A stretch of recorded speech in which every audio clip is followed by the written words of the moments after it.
What would you do if a machine in your own home whispered the truth your wife had buried? The living room was dark except for the faint blue ring of the Alexa device pulsing on the coffee table. It was 2:13 a.m., and I wasn't supposed to be awake. But some instinct I couldn't explain, dragged me out of bed and into that silence. And then I heard it, her voice, soft, breathy, followed by a man's laugh I had never heard in my life. "Delete everything," she whispered. The device blinked again, and then it played something that made my chest cave in. If you genuinely enjoy our stories, please subscribe to the channel, tell us where you're from, and what time it is right now. It's always fascinating to know how far our story flows. I didn't move. I didn't breathe. I just stood there in the half-dark of our house in Glendale, Los Angeles, listening to a machine replay a moment my wife thought she had erased forever.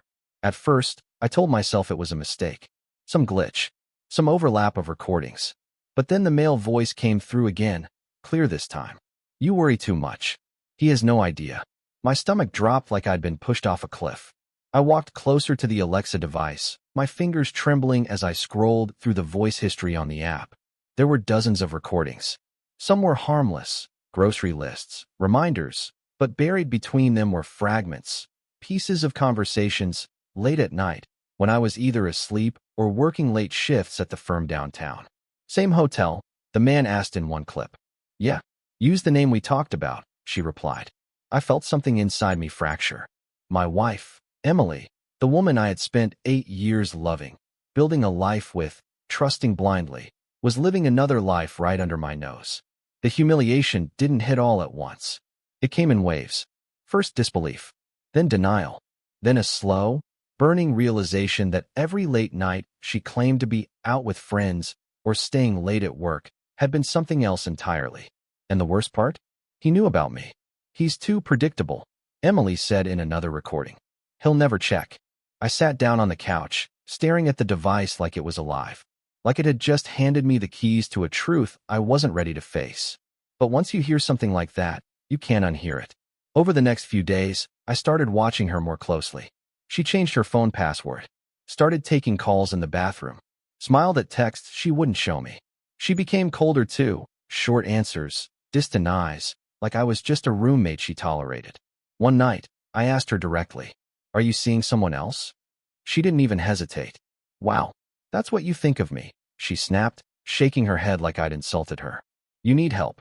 And just like that, she flipped it on me. Gaslighting. Manipulation.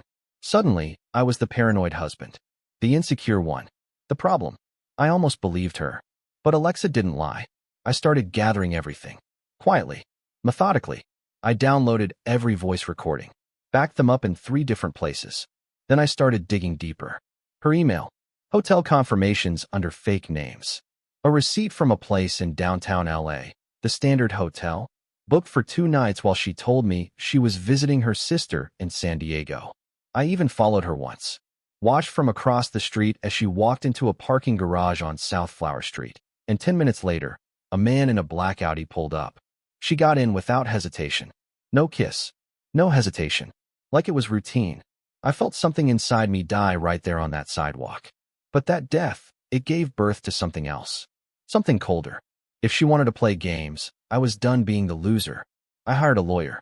Quietly filed for divorce. Started separating finances. Documented everything. Infidelity, financial misuse, emotional abuse. California might be a no-fault state, but evidence still matters when it comes to assets, reputation, and leverage. And then, I planned the moment. Our anniversary. She insisted we host a small gathering at our place. Friends, her co-workers, even a few neighbors. She wore a red dress I'd bought her last year. Smiled. Laughed. Played the perfect wife. I watched her from across the room, wondering how someone could wear a mask that convincing. At 9:30 p.m., I tapped my glass. "Hey, before we cut the cake, I just want to share something." She smiled at me, clueless. I connected my phone to the living room speakers, and I pressed play. Her voice filled the room instantly. "Delete everything." Then the man's voice. He has no idea. The laughter. The hotel plans. The lies. One by one, the recordings played, echoing through the house like a courtroom verdict. The room went silent. Her face. I'll never forget it. The color drained from it so fast, It was like watching someone age 10 years in seconds. "What is this?" she whispered. I looked her dead in the eyes. "The truth," I said. Her coworkers stared. Her friends looked away. Someone actually muttered, "Jesus." She tried to shut it off, but I stepped back. "No," I said calmly. "Let it play." The man's name came out in one of the recordings. Jason, a married man, one of her clients. That was the part she hadn't thought through. Within days, his wife knew. His company knew. He lost everything. And Emily?